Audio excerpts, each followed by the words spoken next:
Hai semua, Wawa kat sini. So, disebabkan hari ni anak-anak sis tak ada dekat rumah, so kita orang husband and wife decide untuk masak something yang spicy.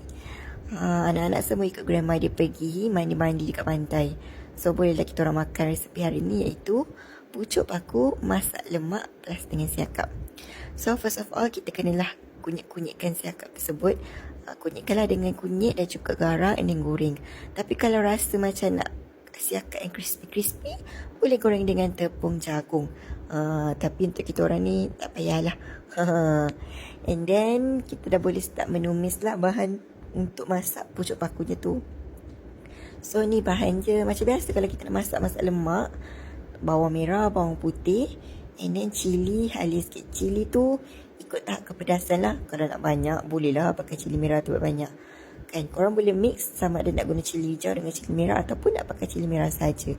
Macam kita orang hari ni sebab anak-anak tak ada, so balas dendam, letaklah banyak-banyak cili. So masak sampai dia agak-agak pecah minyak, and then bolehlah masukkan pucuk paku. Pucuk paku ni sebenarnya memang favourite sis.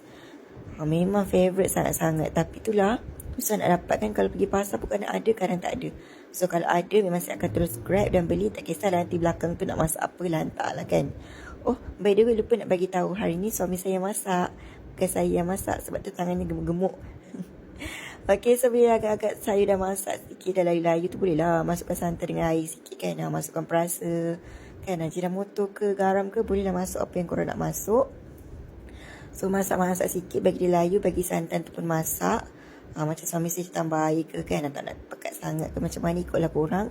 Ini bolehlah masuk ikan. Ikannya sudah hilang kulitnya, tak tahulah macam mana suami saya goreng. Tapi okey je, boleh makan, tak ada masalah pun.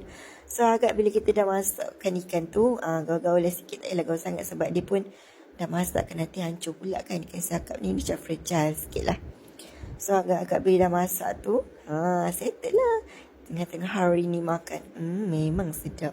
So siapa yang rasa idea hampa nak melilih tu, mehla jom buat resepi ni, pucuk paku lemak plus dengan siakap. Memang sedap guys.